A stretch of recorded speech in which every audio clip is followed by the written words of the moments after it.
La radio Lisolou maintenant partout où vous êtes. Écoutez la radio Lisolou avec ton iPhone, iPad, Samsung, Nokia ou Android, smartphone en utilisant l'application gratuite tunin.com.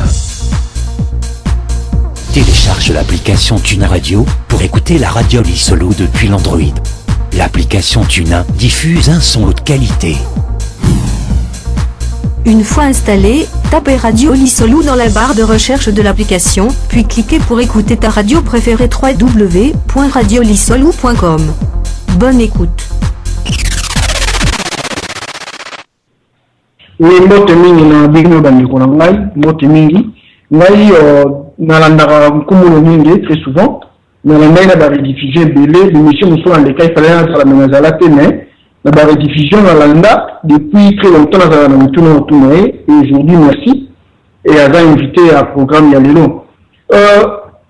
Ate karabaki sinae par correspondance ba sur la photo a ba sombaka na ba Londres na ba France na landa mingi azopesa ba prix nango voilà $50 $100 non moi c'est très dangereux parce que à ce que je sache il n'y a pas une convention signée entre Kumulu Nyenge et l'Europe pour la vente il y a produits naïe il y a médecine. Il n'y a même pas une seule convention entre la RDC et l'Europe pour la vente il y a produits pharmaceutiques.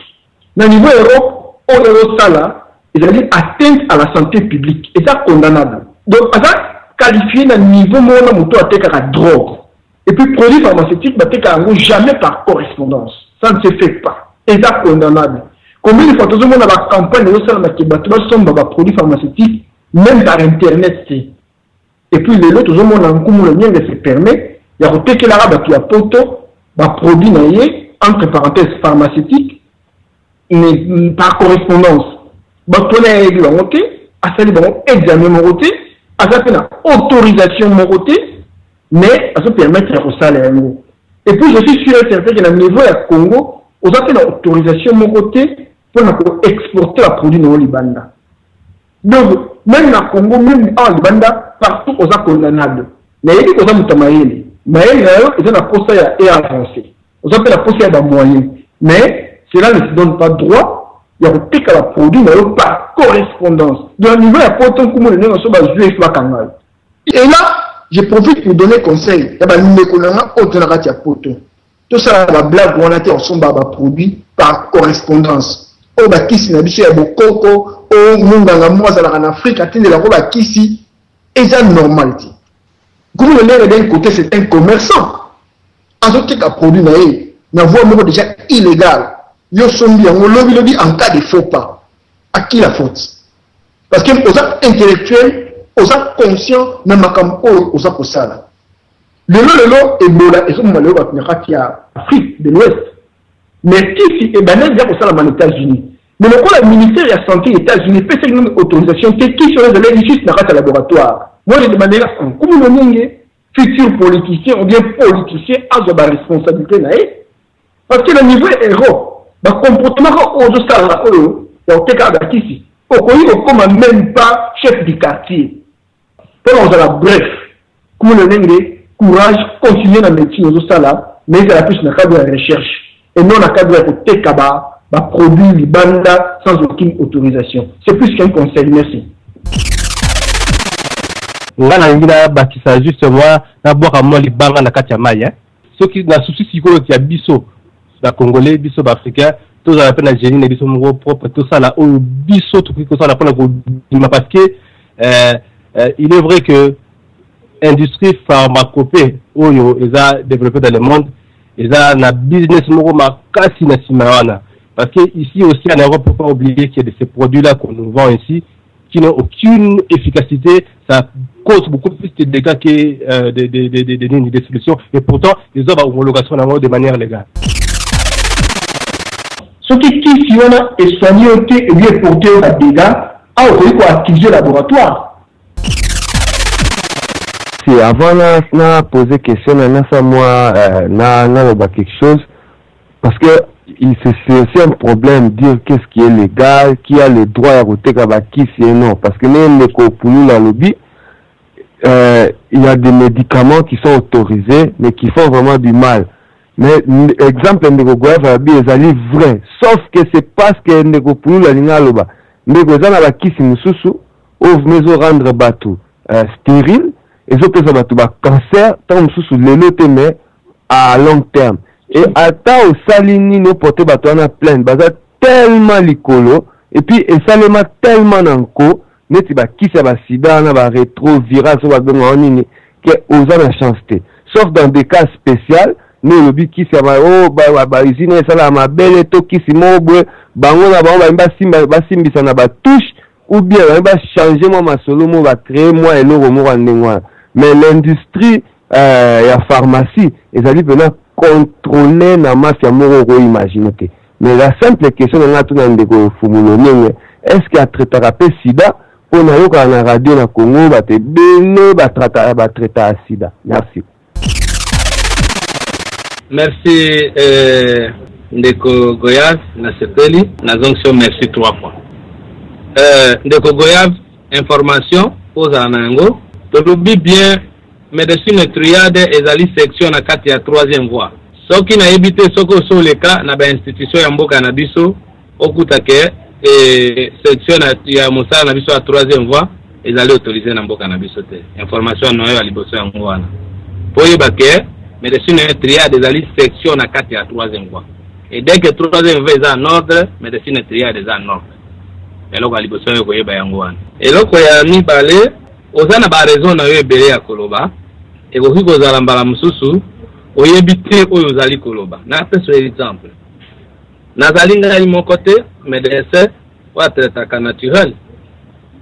Je crois otika yo yebanga 10 ans te, oyebi nga 20 ans te na diaspora.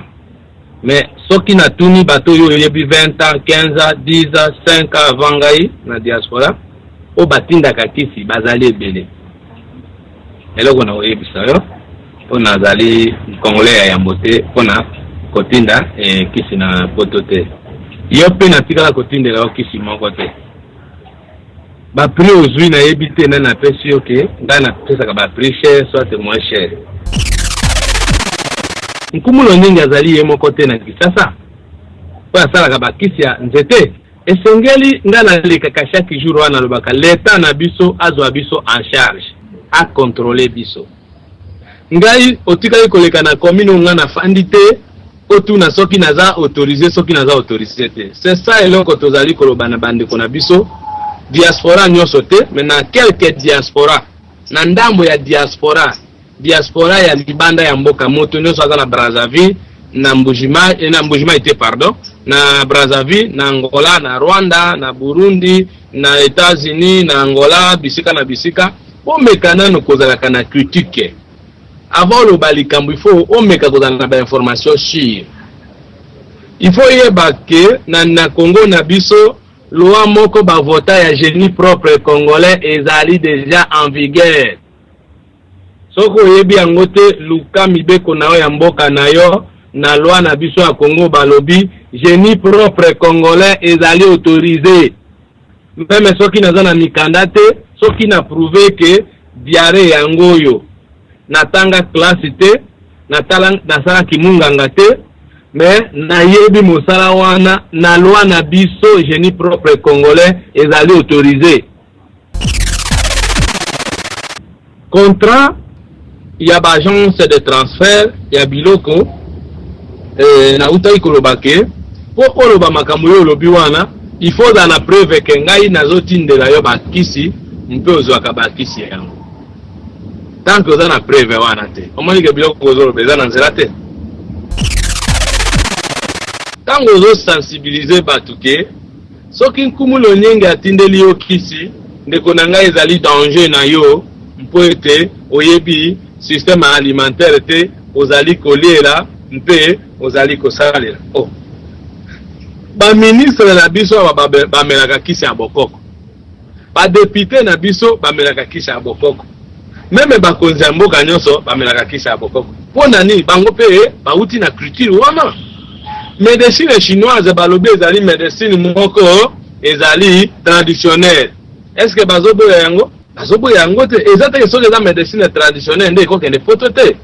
mais zalinde ba comment to ko komisa yango po ekende poto wana naza d'accord na yo po eloko na uti koloba na bino ba congolais ke bozwa responsabilité ya kobongisa mosala ya médecine na biso botala nkumulo nyenge ate oyokaki ngai te soki oyokaki nga place wana okoki kopesa nga remarque te po eza faute na yo goyave ngai na prouve ke na bimisi makoki ya kopesa yo bakasa ya epesa yo protéine oyo tobengaka système nutritionnel na uti koloba nasali ba examen na kisi moko ezali kopesa mutu protéine ezali kopesa mutu fibre ezali kopesa mutu sucre ezali kopesa na système ya nutritionnel mais soki yogo ya bolobi bo kisi wana eza bongo ngana za milliardaire tozim kisi oyo pona intérêt ya Congo to produire yango nga nkumulo nyenga na koboya pourquoi Congolais alingaka kozwa responsabilité na place na yete c'est ça ndeko na ngai sika toza kubanga Congolais nde yango wana Congolais alukaka kaka ndeko alingi amata ifo akitisa ye abebisa ye po ete esala likama naso comprendre bino te ngai nazali kaka Congolais lokola yo mais nalakisi capacité na ngai kasi yo corrige ngai biso na nzela ya misato to akoloba boye tozali na département ya médecine na kati ya 3e voie tozali na département ya spiritualité na kati ya 3e voie tozali na département ya politique na kati ya 3e voie tozali na département ya science na kati ya 3e voie yango tokobenga yango courant de pensée c'est-à-dire tokoki kokutana na bamakambo mususu mais vision ezali kolakisa ke wi eza eloko mususu ya sikeye mpona nini ntango boyoka eloko babengi yango courant de pensée bozali kobundisa yango na musika oyo bopusa na pembeni na Congo batikaka koyeba eloko babengi courant de pensée te motu moko mpe asala yango te mais ntango bato moko balobi baye na courant de pensée il faut nano bozala na bokebi ya kobwaka eloko wana ekozala eloko ekobikisa mon frère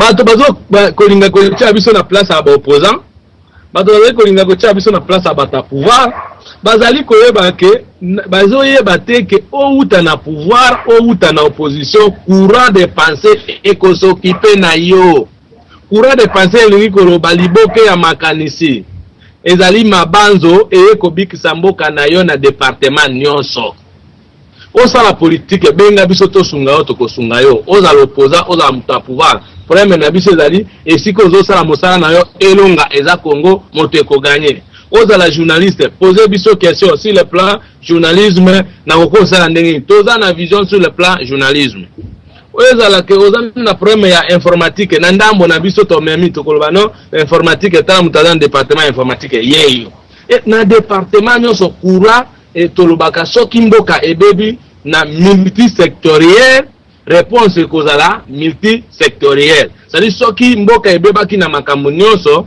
moto ya koya kopesa makanisi ayaka pona ko répondre na makambo nyonso mais soki makambo ebebaki na politique bayi politique basilisa soki makambo ebebaki pamba na makambo ya lingomba bayi lingomba basilisa mais soki Congo ezali kao na makambo nyonso ezali politique te muteko silisa ezali religion te muteko silisa mais ezali spiritualité ko kangamana oyebi nde kopesa libération na mboka sur le plan scientifique spirituel ezali problème te ya kwakize ngai ironiquement ke nazali kosala mosala moko ya mabe nazali kosala mosala moko lokola mutateka drogue mpe oza na preuve moko te ezali vraiment mingi mawa mpe pasi eza na kosala nga na motema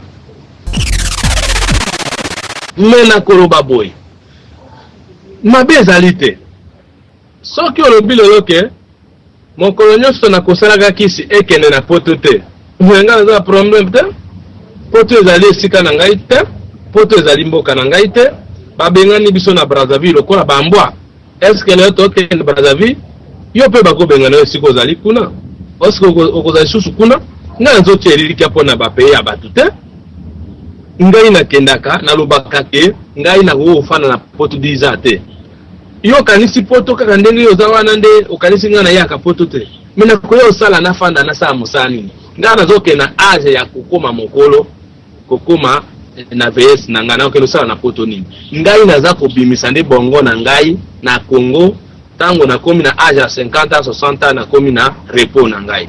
Mais yo tango oza na 40 ans oza na poto mo kufa pauvre.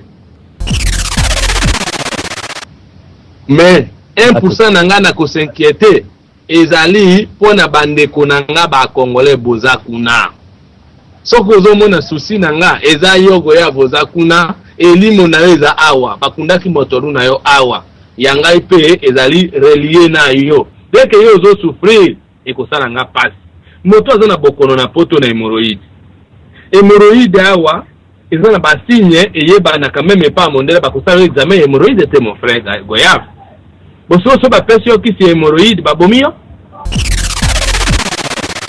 soki lelo congolais abeli faiblesse sexuelle moto azokoka mwasi na ete na kati ya couple est-ce ba osala examen na poto na epite soki na poto ke moto azo faiblesse sexuelle a déclaré par médecin azokoka mwasi na ete médecin lobisana no examen ya faiblesse sexuelle loba a déclaré ba bokono mususu bon na epite na niveau ya poto soki mutu mususu azwa ba traitement wana ekoki kozala pe po mokili ezali monene d'accord mais lelo moto azobela mutu passe ayebiso azobela mutu passe kisa mutu passe bikape ezali awa diclofenac paracetamol ezali est-ce que bakoko pesa yango te mais nakoleka koloba kaka ke soki omoni nazali kokipe esika nyonso congolais azali po ete bozali bamilimo na ngai bandeko na ngai banjoto na ngai eza lokola nde toa na Congo boye moto atatouche Congo ngana loboko comme nga la province aba Congo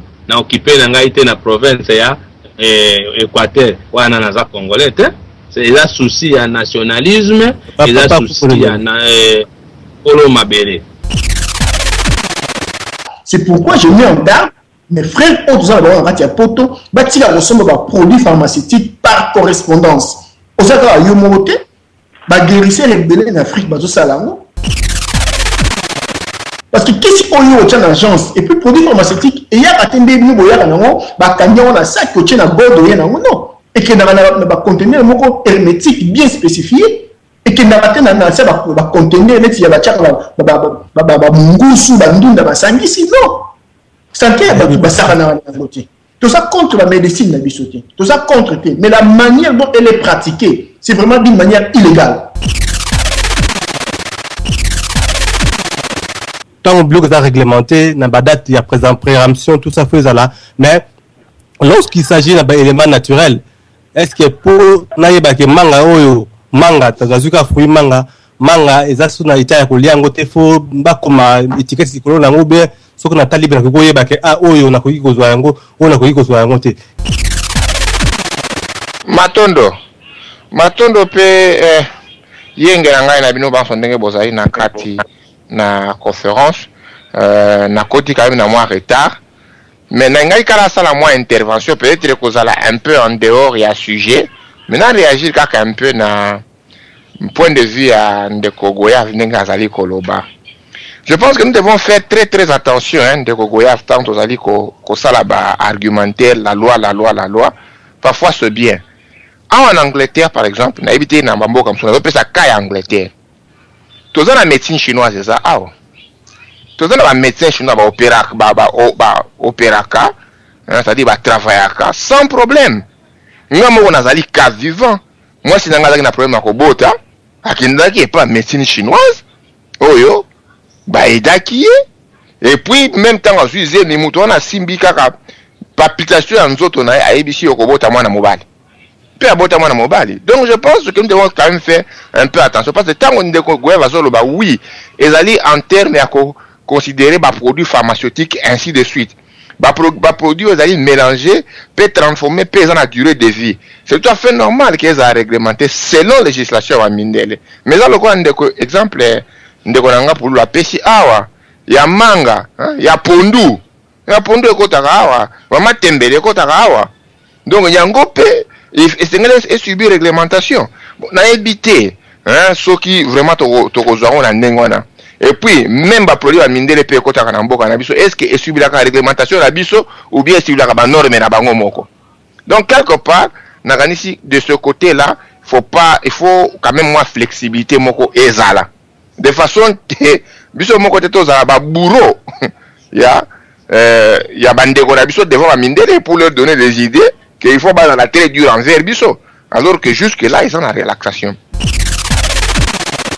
nakopesa témoignage mpona papa wana asili koloba mpona bamédikament na ye aza koteka mpo nga na mela yango mpo esala befe ezali mawa mingi tosala amalgame te s'il vous plaît bafrère na ngai aza koede biso mpona santé na biso bino moko boyebi yango ke kaka toza na industrie pharmacie nani toza na société awa na Allemagne esalaka bamédikament oyo ya Bayer oyo nani ya Leverkusen. Combien de millions assez bafuta déjà amende pour la erreur ou la cometa et ça quand bango pété bango kakaté même la France alors papa wana azako aider tout ça la amalgame puisque produit ou la lobby ou l'Angleterre ou le soignaka oui maladie ngana mela yango et ça la fait puis et dangai donc naza na commentaire au salade donc na suika kawana tokendama système à preuve hein et preuve ezateka mutu moko boye abimi oh ngai netomona nazaki na kindoki babikisa nga tout ça peut-être vous avez un problème psychologique on ne sait pas tu vois. Donc quand on parle de l'effet placebo nanga tout na batamaele est-ce que vous expliquez ça comment aussi parce que c'est des cas qui existent. Neko quand vous parlez de la médecine chinoise et ça oui c'est bien beau c'est reconnu mais ils ont fait leurs preuves. S'il vous plaît, moi j'ai compris que j'ai un esprit mon capitaliste. Pourquoi? Parce qu'il y a un lobby que comme la médecine congolaise, tu peux savoir un peu de dans marché. Donc ils allaient marketing nabino. Et puis moi je vous dirais, faites votre preuve. Bossel sana batu ya ofele et belé après Bogoteka parce que quand vous voyez non, bopé ça mbongo pototeka voilà to big batu. On a trop vécu ça. Na Congo batu bazo kufa à cause ya batu aboué. Là on peut comprendre et belé sur les morts to la mortalité. Batu le roi fumulonenge na ba pasteur na ba docteur na ba venturier batanga na ba campus ba l'écran na ba corruption. C'est ça le problème. Donc ça débat tout soit entre ba idée ou bien entre batu ça plus ba idée. Tout l'ina vraiment congolais mais kako que c'est surpassé, ne plus croire comme ça comme un imbécile. Pasteur aïe a n'importe quoi croire, nganga au croire, politicien au croire, nous tout au croire les poids et même biso place to komi. Matondo nanga kana bagisa moi élément moko hein. Je pense que tant on deko na biso nini mpwati on a pêché quand même mais là comment c'est important parce qu'ils ont encouragé quand même raisonnement, réflexion, ton di makara bindiman de maté. Mais il faut savoir de konangai mpwati qu'il fut un temps où l'Afrique ne se soignait pas au travers de l'Europe.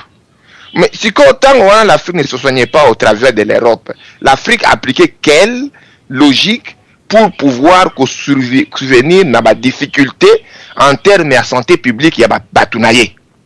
Parce que il fut un temps où contact de civilisation ça y est noté, makasi, les gens trouvaient le moyen de se yakunini. Donc tout la cas analogique était à prendre le tout dans côté négatif.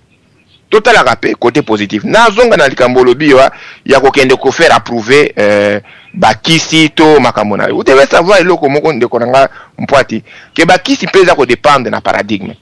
Prends par exemple le paradigme européen. Na pesi ka exemple ya médecine chinoise. Le paradigme européen a talaka anatomie à mutu, physiologie à mutu. Mais la médecine chinoise est basée sur système énergétique.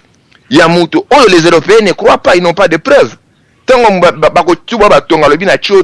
parce que ça la centrale énergétique moko ezali awa, ils ont un méridien moko eleki awa. Dans la médecine occidentale, ma méridien wana, ça ne s'enseigne nulle part, ils ont une valeur moko te. Il n'y a aucun docteur européen qui a approuvé ma méridien na kati na nzoto na ba. Ils vont te dire que ça c'est du charlatanisme, ça ce sont des faussetés. Mais ma méridien wana ya kati na bato ba chinois ba si ba découvrir to ba comprendre yango peza ko sala ba effet za ko soigner. Est-ce qu'on va rejeter cela parce que ba mindele ba boyi yango parce que na mboka na bango ba lingi yango te. Ngana kanisi les anglais ba sali quand même moins exception parce que na évité sur ba exception. Mais on a vivre parce que malgré baza ko ndimate ba méridien wana mais il laisse quand même la médecine chinoise et quoi coopérer. quitte peut-être à partir à méfait ce que ba monique parce que ba konnana mutu en fonction il y a résultat ce que ba monique travail au métier dans comme ça là il y a des conséquences basées sur statistiques que voilà il y a autant de gens qui sont partis là-bas sur 90% sur 100% par exemple 80% ou bien 99% de la complication en ce moment la cause de la solution ba mesure. Donc je pense que quelque part les alikamwa paradigme les surtout au lieu de la santé publique mais comment on a fait que n'a droit il y a minorité n'a pas religion pratique il y a croyance et consort bien que dans bilo comme ça baza ko attaquer ceux qui ba moni que ça na conséquences physiologiques ou médicinales mais muso baza ko tikango à liberté autrement nous on appelle par exemple ba pondu ba matembele il fallait qu'il ba pesa biso standard na yango ndenge ni ko taka ba mfumbwa munde ali aka mfumbwa te mais mfumbwa za okota ndenge nini pe ba ezali déclaré comme état contrebande te donc nakanisi côté wana tomeka ko acculé yeti na sens ya ko que Edi Maneti aza ko sala action moko mabe parce que jusque là il y a pas de preuve que ba kisi ya kumulo nyenga et belisi batu et bomi batu mais il y a plus de preuves ata moko so na bi et belete mais ata moko quand même tout monde yoki mutu oyo azala ki sous traitement wana a une réaction positive. Pourquoi ne pas prendre le positif peut que sengaye ako améliorer ango ako ça des études plus approfondies tout ça ko senga ki asala ba ni expérimentation sur la population sur l'échantillon des populations mais population za na Congo te qui se goti au marché na Congo parce que akoye ba nene ke masaki na poto et masaki na poto te soka tinda yango pas mutu na poto te waza ma condition climatique mususu ane quand même kisi pour amona soki nzoto ko réagir ndenge ni na ba condition climatique wana mususu. Donc, on a fait, il faut que là, ministère de la santé a dit bon, j'ai un produit, na lingi na ko tester ngo sur ba congolais au bazala kuna. Bon, na évité, je ne pense pas que c'est possible. Yo, ye, bango, biso, ngai. Papa comme le nyingi malbe pana. Oui, na corrigement boye, moi na kokota mingi sur ce pas indeko goya vezalité. Pour na répondre, bah si par répondre pas ndeko ndom pays et na sepeli na mutu ya malamu boye ko sala bongo pe ko za na état ya critique zali malamu moto ya telefone yo osengaki ba pesa yo ba preuve moto abengaki kuna azalaki na poto na yebi ekutu te bala mususu na sens ya ba répondre opo na témoignage ya bato yo babiki kasi ba répondre na analyse ndenge ndeko ndompe asali moyena alandela lisusu yo kuna ezali te yo pe zwa conscience osunga ngai bisiko moni nazali makoki te na sina mekaki koloba yango ke ba congolais conscient na ko travailler na bango mosalo ezali ya ngai moko te meme lelo gouvernement congolais soka linga mona mayele nanga abenga ngana meme na maladie Ebola naza ko tout antoro ke na sirisaka yango poete boza kondima mindele poete basali analyse bakosi bino po bali ya mbongo menga nazolo banazana kisasa babenga pengai bapesa nga virus Ebola to changu na labo na bakisi nazana yango soke ko bime ko kufa te na kondima yango te pona ko lakisa okay mosala to ko sala masekite ezalinde bato bakoma ko classer batazali famille ya nani auti wapi to pesa aide et je crois congolais nyoso akoma ko banga pona moto amata poete ya matite eloko wana ekosala eloko tende ko nangai me biso to ko bundande pona ekolo na biso mais soki olobi ke kisi ezali mabe bon retirer ba kwanga nyoso batindaka na poto pesa biso ba contrat bata kwanga batindaka na Londres nazana ba preuve pesa ngai ba preuve ya bato nyoso batindaka ba biloko nyoso eza naturel na poto so basala ba contrat nyoso et soki contrat ezate pona nini ba gouvernement ya kuna bazokanga biloko wana te po bamonaka pe yango mon frère Goyave ekosala eloko te ezali droit na oya koloba matondo otunaki ndeko doje botunaki premier ya biloko ya ofele ke nakoki kopesa kisi ofele te mais ndeko des va aza sur place ndeko ndompe aza sur place nasali promotion 3 mois na pesi aide na bata Brazzaville pendant 3 mois na traité bango ofele. Ofele ça veut dire que kisi ya $10 memelanga $5 pendant 3 mois na lekia wana radier solo pendant 3 mois kosenga bato nyonso baza bokono batre na traité bango ndeko de souvent za wana atindelanga mama moko abelaki maladi ya mbasu na traité ofele aza wana na boya yango soki azali wana koloba na za lokuta bato ebele batindelinga bato bazalaka na poto batindi bandeko na bango awa ezala bato ya gouvernement ezala bato ya opposition ezala bato ya nyonso ba différents politiques nani na tinda ke aya te na sala yango te soki oza na information mon frère landa ba émission nanga pendant 3 mois euti koleka na radio Kachopa na radio Lisolo na lekisa ofele plusieurs fois soko oza na information te yo pe soki oza na mutu abokono na kisasa o ngana traitaka tinda ye na ko traiter ofele ezali question tuni matondo mingi mon frère oza na information bongo na sengi pardon na ndeko oya lobaki ke nazali politicien ngai nazali politicien te mais nazali politique ezali différence ya kozala politique na kozala politicien politicien ezali mutu abetelaka moto maboko na ngonga azali kolukeloko na sima na ye deke apesi ye soit asali yango soit aza ko défendre obédience politique na ye na ndenge alingi mais nga nazali politicien ndenge wana te nga nazali politique soki likambo ekwe ndenge ekweyaki na Brazzaville ngai en tant que congolais na kopesa point de vie na ngai nga nazali médecin nazali politicien te mpe na kotika kozala politicien te soki oko sensibiliser bato na sens ya motema mabe okozwa lifuti nayo kasi soki oko sensibiliser na sens ya malamu okozwa pe lifuti nayo déviation ezali pona problème ya médecine na lekaki kolakisa yo teke na tiaki médecine congolaise po ete tozwa audience na diaspora na lobaki bongo te na lobaki ke na pesaki exemple ya Werasona bayebaka ye na kombo ya Werason mais bakombo na eza Werason te eza kombo na ya scène na mekaki kopesa ba entreprise même ba Congo Futur même ba Vodacom bakombo batiaka publicité même RTR awa na ya ba réseau na biso na bakombo ya mikanda ezalaka lolenge mususu yango penga na lakisa ke médecine congolaise ezali marque ya publicité kasi na nani médecine triade soit bokolongono ya misato na banso nde ezali eloko ya fondation na biso na lobaki ndenge okanisi na makanisi na ote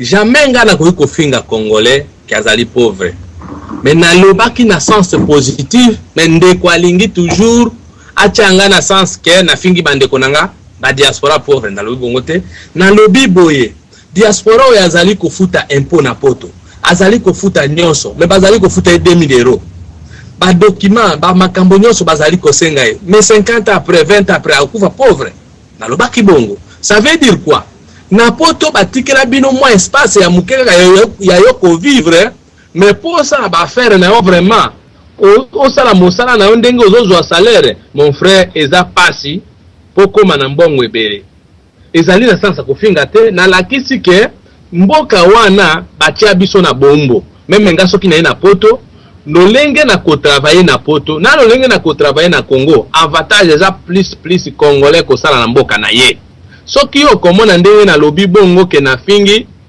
mon frère ekozala vraiment engagement na yo jamais ngai na koki kofinga congolais te mpe na mosala na ye kosala ngai na finga bandeko nanga ba pauvre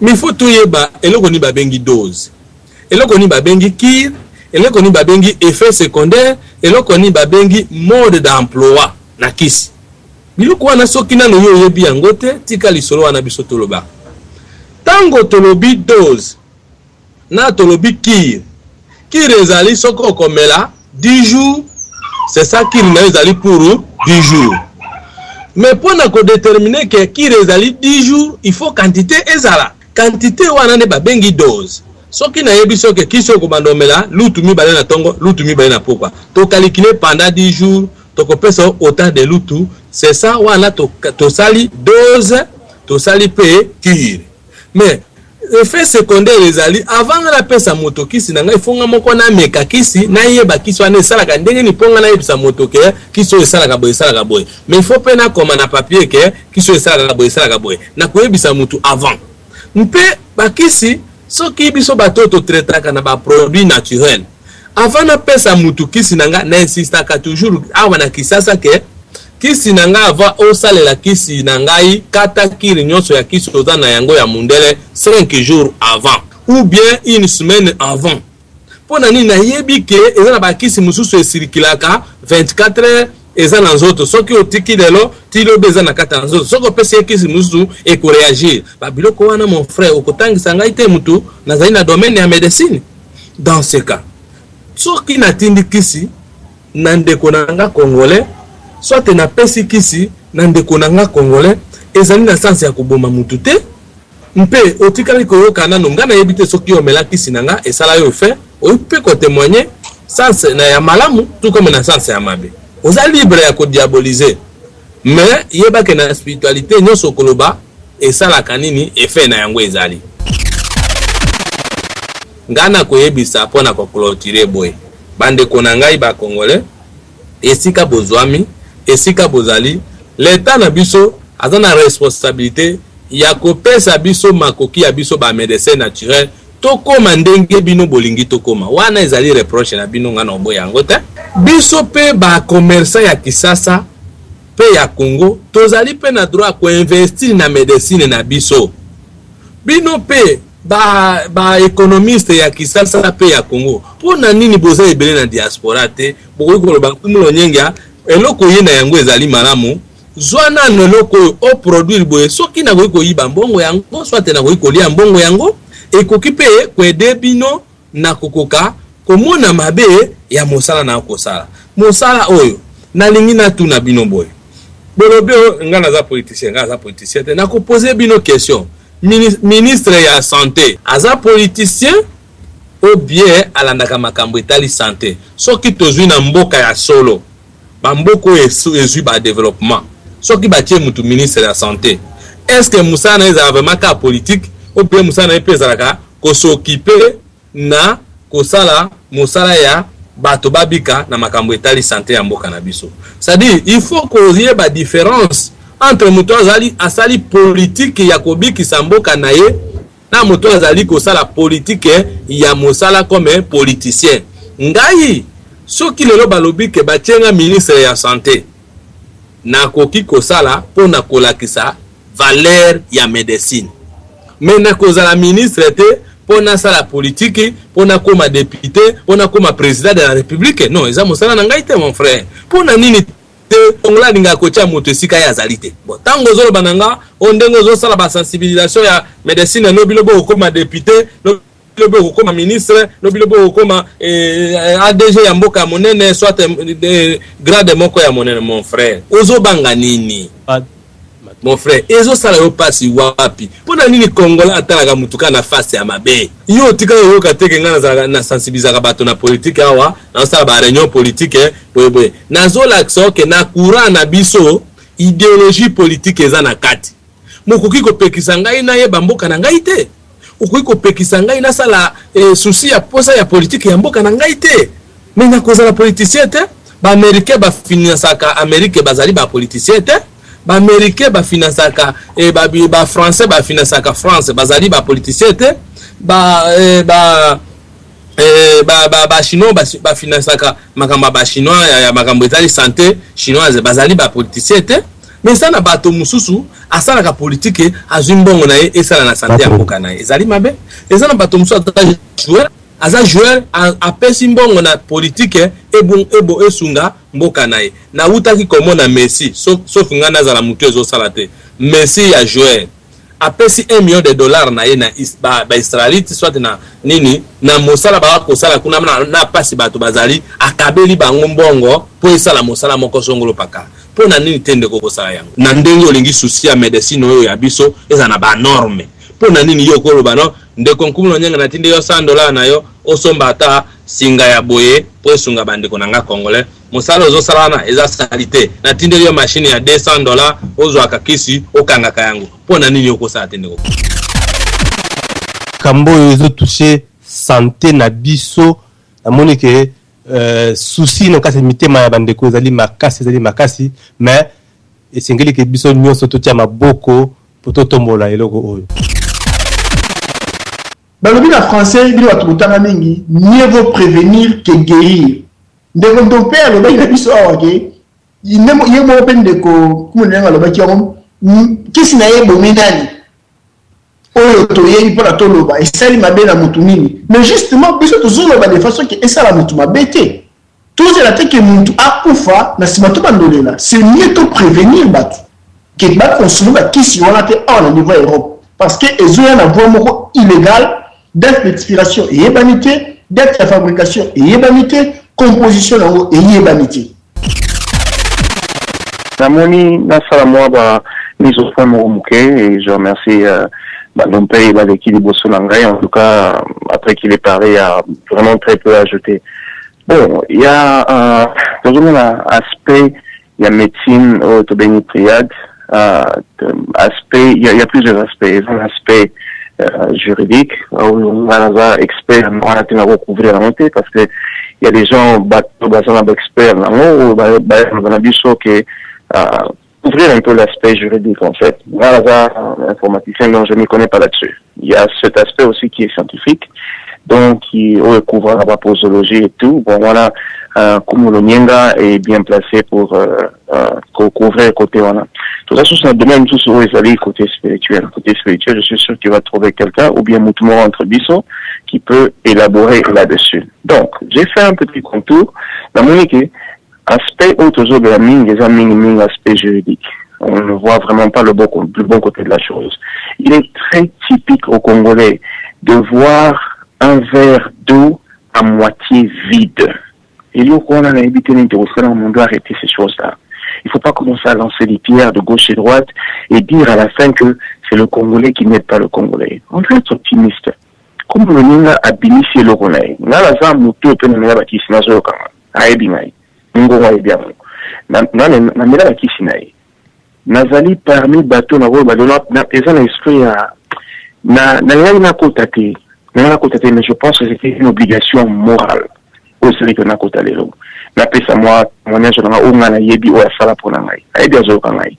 Et je dirais plutôt que on doit essayer d'être constructif. Batak personnel, batak profession naïe, ça va nous emmener nulle part. Il faudrait chercher à construire et non à détruire. Sur Européen, ça, au précis, par exemple, au lobby, bon, ah ouais, ça l'a ma beauté. Bon, mais même quand même, solution au yo lobby, au sel, ça, yo, ça, juriste. Là, tu es juriste avec eux, ouais. Papa, les gars, là, sûr que ça, juriste. Yo, ça, juriste, bon, aider comme dans ce sens que, à quoi, couvrir, qui finalement, la poteau à couvrir la bien. Moi, après, c'est exemple en États-Unis. Tout ça, papa, mon repas, le bien, je pense, c'est God Life, alors lui, que, monde de pharmacie, ça, mon pharmacie, et ça, il a tout à fait raison. Puis, surtout, on a FDA, régulariser la billet au mieux, surtout. Qui, si le billet américain va se mettre au Canada, pas comme on a en Internet. Sauf qu'on a Google, Betty Canada Drugs, au moins, on a tu commences à l'Internet, qui c'est chinois, qui c'est indien, au commandant en Internet. Pourquoi ce soit comme il tourne, il y a Motomoindo, qui c'est comme il belé, à la route, tout est. On ne regarde même pas l'effort qu'il a fourni pour l'avoir. Essayons d'être constructifs. Arrêtons de tout le temps détruire, parce que ça nous emmène nulle part. Il y a des choses aux années locaux, on est des juristes, les médecins, je suppose. Parce que défendre thèse au Manayoki, je me dis que, en tout cas, la Congo, tout ça, la bataille. Ok, tout ça, on a la plateforme, on peut aider le monde. Azalata, on est conseiller juridique. Conseiller juridique, nous avons en France. Azala un conseiller scientifique, Azala un conseiller spirituel. Voilà. Au lieu de tout le temps commencer à comment on a été bâti, sinon, pour ma bateau, sinon, pour ça, et bon, ouais, bah, bon, on a porté bébé. Ma foba, qui sont tous les akawa, c'est faire à base de cloning. Et ça doit être bête, tous les ranabé.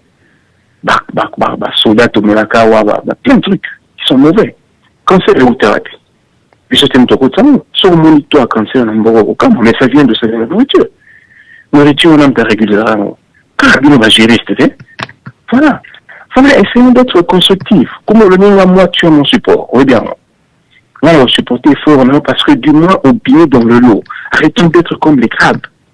Construisons le pays, allons de l'avant. C'est la même chose, bon, on a la politique, bon, on a la médecine, bon, on a la science spirituelle. Voilà. Merci beaucoup. Na CP de ressources na pesi ba union sur bazan na plateau mbote. Na kanisi il faut évoluer na logique ya kotonga. la logique ya kotonga et singi les sites critiques ezali tout critiquer mais non pas pour na ko bedisa mais pour na ko bongisa et si comme bébé ezali poto kende liboso et si comme malamu ezali et singi litoro ba malamu ezali ko bande ko ba bete baza ko sala malamu donc na ndenge wana je tiens d'abord à féliciter mutu oyo a ce qui ba critique na ye na mutu a pesi ba appui na ye mais nyonso ezala na objectif moko pona mutu alobi ke ba kisi et koki kokota na kotote azana totalement raison pour nini parce que na mboka nyonso tozalaka na par exemple na Congo tozana OCC avant le kota na mboka sengeli OCC andima surtout makambo etali santé parce que tu dis à combien plus forte raison tu dis ndenge nini santé za na pona bamboka ya poto makasi donc de quoi le baki que non ba ici ya nkumu et koki kokota na potote azana raison pourquoi parce que nkumu na limite kazana na mikanda ya poto mais est-ce que ceux qui se limiter wana kolobaka bakisi no kyo kota na potote et que ça la boité za mabe est-ce que tokotonga je ne pense pas que tokotonga la deuxième étape est kozala koluta koyeba ce que nous pouvons faire au bisope tous à leur rendez-vous na mondialisation oyo za koyela biso hein ndenge bazo de biso bakisi na bango awa toujours monango OCC na biso boyebi ke lusu nango déjà toboka mais tant on a biso, on a heureusement quelqu'un qui a témoigné, je crois que cette personne-là va sincère, à l'obit que qui soit qui va bien fait, à l'obit est bien fait nini. Donc malgré que qui soit une autorisation de gouvernement et à poto, parce qu'on n'a pas besoin de leur autorisation, pendant qu'on met la banque, on a biso, on peut on a besoin d'autorisation il y a bisoté. N'est pas de la biso, on a pourri pour la plupart, qui s'est dépassé pour la plupart. Alors dans la mesure où qui wana ezali ko traiter na nominde les teza ko traiter biso na biso et puis deuxièmement que mutu ye moko ndaza ko commandango na volonté na ye ba obligé ki yango te bataki yango te na pharmacie moko kuna ba kosaki ke non qui sont ndenge za boye eza bien na simamte ko soma moko kuti on mabe non mutu après recherche na investigation na ye a remarqué que non qui yo et ko ko sala nga bien parce que ça la ki mutu bien je pense que on doit à niveau restreindre un peu critique Nabiso. Ndekolongenga a proposé qui s'est à traiter. Moi personnellement je suis à Kinshasa. Déjà expérimenté Batinaye. Bati a facilité de sion, récession, pas de besoin de douleur musculaire, etc. Même on a monité si le gouvernement congolais et puis si on passe pour fonctionner, mais on a moni dans un changement. Azana Mikandate, ce n'est pas légal, c'est vrai. Mais le Kwazo Sala, Isakobi qui s'abatou, c'est aussi vrai. Il faut que tu trouves solution encore. Alors, moi, je proposerais que avant tout Bandako Luka, Kopekisana, Nkumulunga, Tika Kisinaye, Topekisaba Chino, Banemablo, on a en France, on a découvert Vandi à Château Rouge. Et pour information, Naï n'a salé plus de 5 ans en Belgique, c'est quoi Nazana Kinshasa. Donc, je m'y connais un peu, hein. Maramnio sur les Garanapoto, il ne faut pas nous faire croire que pour Nazana Kinshasa, que ça, parfait. On sait très bien mafia n'est les gars na poto kuna. Bah médicaments y a sur na poto n'y sur la bonté. Na France il y a eu un scandale. Motorisation qui autorisation à fonctionner à ça la prothèse. Il y a ma belle pour des femmes. Scandale les là. La bossa ni comment mutuana. Après ça qui va si ma belle et msouche comme ça la ba conséquence. Azwa qui mi à l'état. Hein donc je tiens à encourager avant tout Kumulongenga. Il y aura des difficultés. Parce que même qui s'est amindé le batu bakufa et bazako kufa. Chlorafinico le bomba batu combien? Tonga kinine et rendre batu combien ba paralyser awa. Mais est-ce que le kinine n'a marché? Non. Les erreurs médicales les alaka. Chinois salakango, mundela salakango, ceux qui bisoto saliango bien kumulongenga saliango, on ne va pas le condamner, c'est au nom de la science que babilo condamné ce combat. Alors je félicite Nkumulongenga pour ce courage là. Na PCP félicitations à Bandeko Bazui risque entre guillemets pour permettre de critiquer le Nkumulongenga parce que sans nous ça la qu'on est sauté sous yo aille pour la féliciter pour moi de l'embatter ce que si qu'ils ont mal à muto féliciter si qu'ils ont mal beto ça nini to lobela pour musale kende liboso. Donc à cela j'invite encore le Nkumulongenga au nom du groupe Pesamelier à Luka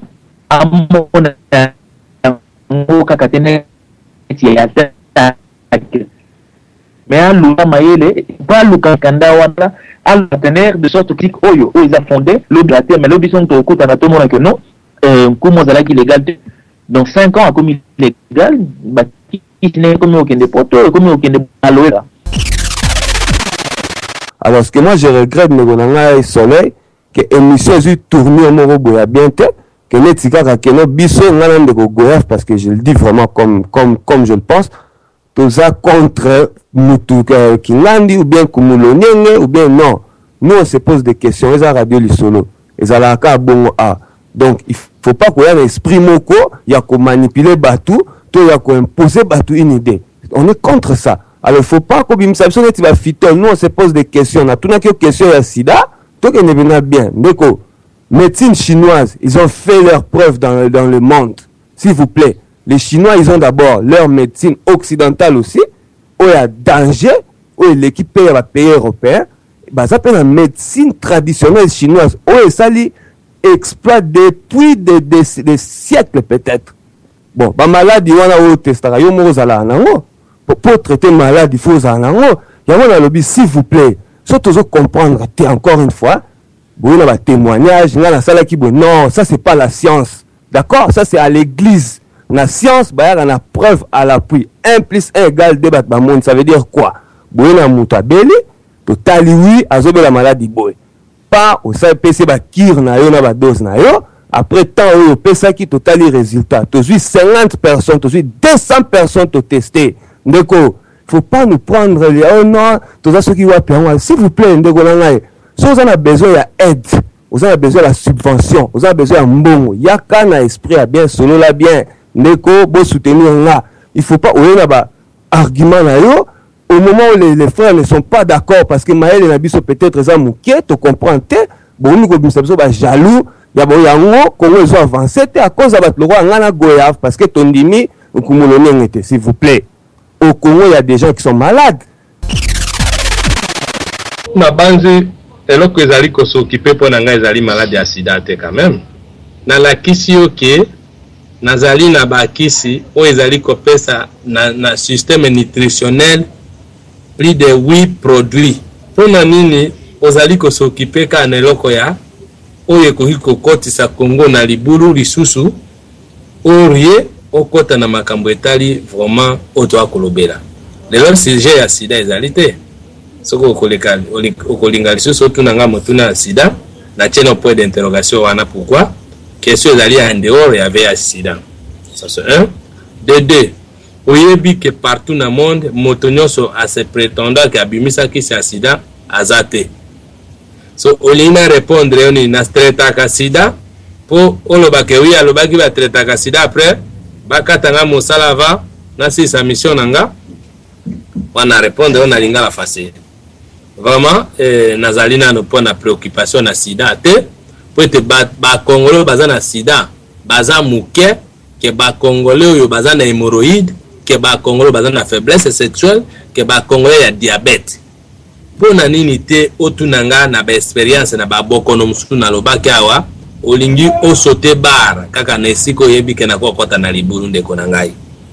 Pona yo na suki wana eke na koki koloba te ke ozali motema mabe soit bato wana baoloba te ke ozali motema mabe. Pona nini komema makambo ya politique na kati ya médecine ozali ba question etali médecine. Soki osangi maloba ndeko nanga olobika kanaza na maloba te ke koluka ko devient question esika ezali te. Ngai avaye ndeko babi biblos aloba nga moko na lobaki déjà na lobaki boyeke congolais nyoso akomona ke naza na erreur akomona ke naza na problème asunganga na lobaki yango soki bozalaki bato bo akoyoka na mato emibale bokoko reprocher nga lisusu te bokoko benganga après osali ndeko na biso toyoki boyeboye mais tosala ndenge ni c'est ça ndeko ya uti koloba na telefone auti kolakisa pe pona nini te bokoki kobenganga bopesa nga conseil nga moko na lekaka chaque jour na radio Lisolo bozwa babande na nga ya kala na sengaka aide scientifique na sengaka aide spirituelle tozali lokola bato mususu te ke soka za père spirituel alingaka conseil spirituel te tozali lokola bato mususu te ke azali père scientifique na organisme moko boye aboyaka bapesa ye aide te tozali bato moko boye te ke azali politicien ya haut niveau aboyi bapesa politique nani conseil politique biso tolobi bongo te tosangana topesa na makanisi yango lobiko ya Congo ekozala eke mpona nga nakoki koloba te ke mituna na bino ezali mabe te bode ngai na comprendre pe souci boza na yango epai na ngai na comprendre pe niveau ya amour bolingi mosala na ngai kende liboso mosala yango peza ya ngai te eza ya bakongole pe Afrika pe mokili mobimba ndeko Goyave je crois azui na souci ndeko Dodge Life azui bakoka pe koede ngai na ba conseil na bango na ba participation na bango pe na mona ya solo ke bolingo yango ezali ya solo pona lokola Congo na biso baton na sepeli na idée oyo na sepeli na makanisi oyo toza wana pona kotonga tolingi totonga ndaku oyo ya biso tobengi Congo toza ko débattre ndenge toza ko solola yango nde ko permettre biso to dégager un peu ba zone d'ombre oyo makofi ezobeta mapana biso batu mais na ba argument ezopesama to ningisa yango to yungola yango ndenge badiniki tolobaka pour que oyo kotikala ezala maka biloko ya bien oyo ko permettre biso totonga wa biso mboka kitoko mboka oyo tobengi Congo soza na besoin ya aide ndima ba reprocher yo ndima ba aider yo et nous autres na droit mon frère quand on est na société na kombo ya Nzambe tant qu'on est na société na kombo ya Congo tant qu'on est na société na kombo ya kobikisa bato on a le droit de se poser des questions mais on a comprendre que biso au fait soto avancer raté parce que tout se respecte. Je pense que voilà mes soucis ou biso nyo soto lingi to avancer na répéter encore parole oyo papa de Sfalo Baramingi tokola il y a des équipements objectifs principal de l'émission oyo la sujet oyo qui était sur la santé parce que ça problème moko oyo et tout chaque biso nyonso batu et je m'étais dit pourquoi ne pas vraiment le mettre sur la table et en parler. Évidemment il y a un aspect politique, nous ne sommes pas des scientifiques, ça c'est certes. Tu vois, scientifique, moi qui vous parle là, je suis pas médecin, je suis vraiment loin de tout ça, mais simplement je me pose des questions, je me dis, au lieu de question de manière isolée, pourquoi ne pas venir là avec la pensée, l'exposer pour que tous les frères de part et d'autre te puissent m'accaniser de façon à ce que totonga et loco. Comme le nienge, sur la pour ça financement, je pense que la radio c'est pas la place où il faut le financement. Financement comme la organismes internationaux, comme la OMS, l'Union européenne et puis le domaine de soutenir yango. Mais je crois apparemment comme le nienge intellectuel qu'il est, il n'a jamais fait ça. Nazana esengo makasi ya koyeba ke bino bozawana puis besoin de s'intéresser à la sujet où ils sama et puis montazo pesa wa y penser pour totonga ou abisomboka. En tout cas, merci mingi même soki ba poigno so ngana ya numéro qui pour tout débattre les on n'a pas pu aller vraiment dans le fond parce que la katiwana effectivement il y a une grande part de alimentation oyo les bisonyo sont soumis. Il y a les pharmacopées de l'obésité, tout ce qui est business qui est fait autour de la santé de l'obésité. C'est vrai que c'est par la critique qu'on arrive à améliorer et à arriver à une forme de perfection. Je pense que naba o epesami à gauche, na o epesami à droite. Je ne vais pas dire que non Radio du Solo et que ngana aller comme une église au milieu du village parce qu'ils ont un langage moko, c'est pas la parce que dire que je suis une église au milieu du village, lorsqu'on parle du terme village, église est allée au la colonisation, alors que le village a existé avant la colonisation. Donc, les langages peut-être que le bala nzete oyo il y a palabres au milieu du village, baoba oyo ils ont sa ombre que tout le monde peut se rassembler là pour venir parler de manière à trouver des solutions à des problèmes oyo ya biso nyoso. Na sujet oyo vraiment idée là qui a ko permettre na biso to mais ko réfléchir encore davantage to ken encore bien loin aussi possible loin qu'on pourra y aller de manière à ko lobela oyo ezali santé na biso parce que to lobeli yango biso peut-être que on n'est pas politicien, on n'est pas étiqueté au nom sur la mais homme politique oyo ba ko yoka biso oyo bango balingi bamema Congo. Hein? Parce que ça, c'est des choses que personnellement, moi j'attends d'un homme politique. Ou à l'objet dans un programme de société. Que na ningina salaboy. Mais malheureusement, dans la majorité des projets de société, il y a toujours un fond, il y a copier-coller. Je vais faire ceci au Congo parce que dans mon je vais faire ceci au Congo parce que dans mon c'est pas mauvais de copier ce qui se passe ailleurs. Mais où est notre génie propre? Il y a un qui chasser la nature et elle reviendra au galop. Pourquoi biso ba congolais, biso ba africains, on a encore du mal d'accepter ce que nous sommes, ce que nous avons comme capacité. Autrefois, il y a un exemple, tout ce qui était la restauration. Par exemple, le restaurant congolais. Les restaurants congolais sont accueillis. Si on couple un restaurant congolais, il y a que moi, si on a un jamais on a parent abimi, azubana na ye, babimi na bana bakena restaurant congolais pour pas que de Golia. Peut-être que ça là, mais c'est quelque chose qui est rare. Voilà un peu là où on a limité même penser na biso pour que tout soit au la biso capacité. Là où tout le monde est faible. Au lieu de passer peut-être étant nabiso ya ko s'auto-flageller, ya ko mebeta film biso moko, mais soutenons ce qui est propre à nous, notre génie, to tiango liboso, to simango, to kinenango. Bien évidemment, cela passera par la critique. Il faut qu'on critique yango kasi c'est par la critique, c'est par tout cela que tout le monde a et j'aime bien cette liberté d'esprit qui est dans la radio Le Solo. Tu coupes pas pour la yango, tu coupes la yango pour la to tester yango vraiment na suka suki to kotia ko cacher mo ya certification et les gars qui na radio Le Solo to lambi yango to baloli yango to pesi yango cacher to valider yango pour écouter la kata société. Naza contre binote na sepeli na ba intervention na bino mais nazali kolongwana mo ba kokoso ezali na maloba na bino mais na sens ya kotonga promotion par exemple nazali kolakisa ke qui sont dans $300 ils ont la promotion à 30%, qui sont dans $500 ils ont la promotion à 50%. Ils ont des copies cet exemple pour nous comprendre que promotion ezali te pour na maladie nyonso eza prix moko. Exemple lolenge ya kolakisa batu mais natika ko dicter ba prix ya bokono na traita kate na koloba na ndeko okosi zwa bande na nga moko lekisa yango soki ozali na yango on pesa ba prix ya bokono bimisa yango. Je crois et kozala malamu po ngonga ya lokuta ezali lisusu te po na kopengwisa batu oyo bakoki koluka kosala mosala ya médecine. Voilà, mais po na koloba ke soki nalingi nasenga mbongo nasenga ba organisme international mais oyebi te ke bango soki osengi bango mbongo bakoimpose makanisi na bango bakoimpose système na bango et système wana bakotia ba produit chimique na bango pona nini te ke bino moko ba congolais bosungelo kona bino ekende liboso kaka communauté internationale La radio Lissolou maintenant partout où vous êtes.